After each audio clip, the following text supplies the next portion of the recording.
আকবার। আবু মাহাজুরা এই বাক্যটা পড়লেন। বিশ্বনবী দ্বিতীয় বাক্য পড়তে আরম্ভ করলেন, আল্লাহু আকবার, আল্লাহু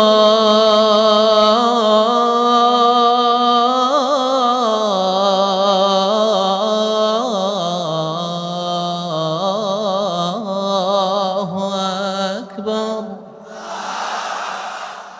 আবু মাহাজুরা এই বাক্যটাও বললেন। বিশ্বনবী আবু মাহাজুরার মাথার মধ্যে হাত দিয়ে তৃতীয় বাক্য বললেন, আশহাদু আল্লা ইলাহা ইল্লাল্লাহ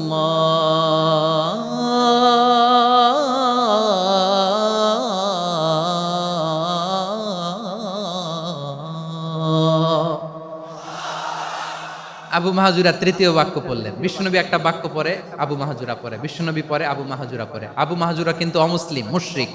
আবু মাহাজুরা বলে, এক একটা বাক্য পড়ি আমার কলিজাটা গলে ঠান্ডা হয়ে যায়। এতদিন মোহাম্মদকে গালি দিতাম, এখন মোহাম্মদ আমার মাথায় যখন হাত রাখছে আমার সারা শরীর ঠান্ডা হয়ে গেছে। বিশ্বনবী আজান শিখাচ্ছেন, একটা একটা বাক্য পড়ে আবু মাহাজুরাও পড়ে, বিশ্বনবী পড়ে আবু মাহাজুরাও পড়ে।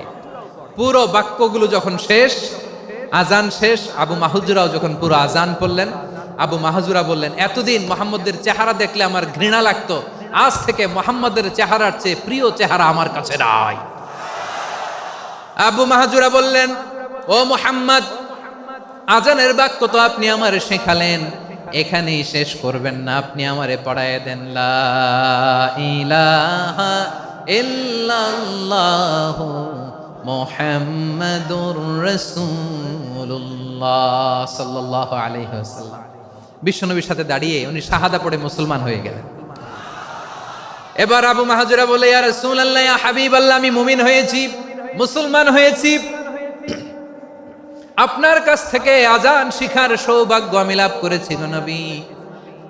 আমার কণ্ঠের বড় তারিফ করেছেন, আপনি আমার আজানকে আপনি পছন্দ করেছেন। একটা জিনিস আপনার কাছে চাই, আপনি আমাকে মক্কার মসজিদুল হারামের মুয়াজ্জিন হিসেবে অ্যাপয়েন্ট করে দেন। বিষ্ণু ইসা ইসলাম বললেন, যাও আবু মাহজুরা, আমি তোমাকে পৃথিবীর শ্রেষ্ঠতম মসজিদ মক্কার মসজিদুল হারামের মুয়াজ্জিন হিসেবে অ্যাপয়েন্ট করে দিলাম। দেখছেন কিভাবে ট্যালেন্ট হান্টিং করতে হয়, কিভাবে হিউম্যান রিসোর্স মানব সম্পদকে ব্যবহার করতে হয়। আসছিল আজানকে ভেঙাইতে, আসছিল কেন? আজানকে ব্যঙ্গ করার জন্য, বিকৃত করার জন্য। আজানকে বিকৃত করতে যে ইসলামের সবচেয়ে শ্রেষ্ঠ মসজিদের মুয়াজ্জিন হয়ে গেল। পড়েন সুবহানাল্লাহ। হযরত আবু মাহজুরা রাদিয়াল্লাহু তাআলা আনহু ওনার এই সুললিত কণ্ঠ ব্যবহার করে মসজিদুল হারামে এত সুন্দর করে আল্লাহু আকবার বলে আজান দিতেন, মানুষগুলোর, মুসল্লিগুলোর, মক্কাবাসীর হৃদয়কে তিনি বিগলিত করে দিতেন, মানুষের হৃদয়কে ঠান্ডা হয়ে যেত। শুধু এখানেই শেষ না আমার যশোরের ভাইয়েরা।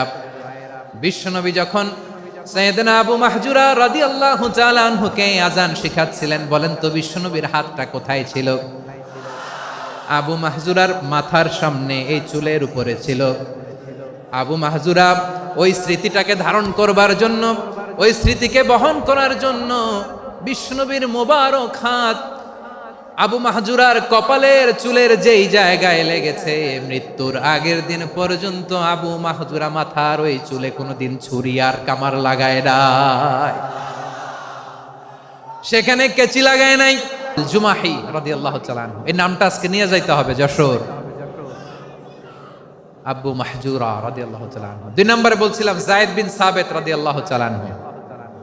বিশ্বনবী দেখলেন মদিনার এই আনসারী সাহাবী হাইলি ট্যালেন্টেড, ইন্টেলেকচুয়াল, মেরিটোরিয়াস, জ্ঞানের প্রতি তার আকর্ষণ, মারাত্মক আকর্ষণ। বিশ্বনবী তাকে দায়িত্ব দিলেন, কোরআন যা নাজিল হয় তুমি লিখো, কাতিবুল ওহী বানায় দিলেন। সুবহানাল্লাহ। যায়েদ বিন সাবিতরে আবার আজান শিখান নাই, কারণ তার মধ্যে বিশ্বনবী প্রতিভা দেখেছেন, একাডেমিক প্রতিভা। বিশ্বনবীর একাডেমিক প্রজেক্টগুলো তিনি হ্যান্ডেল করতেন। যায়েদ বিন সাবিত ছিল বিশ্বনবীর ব্যক্তিগত সচিব। কি ছিল? ব্যক্তিগত সচিব। বোঝেন নাই? বিশ্বনবীর ব্যক্তিগত সচিব এবং দোভাষী। ইহুদিরা কিছু লিখে দিলে এটার অর্থ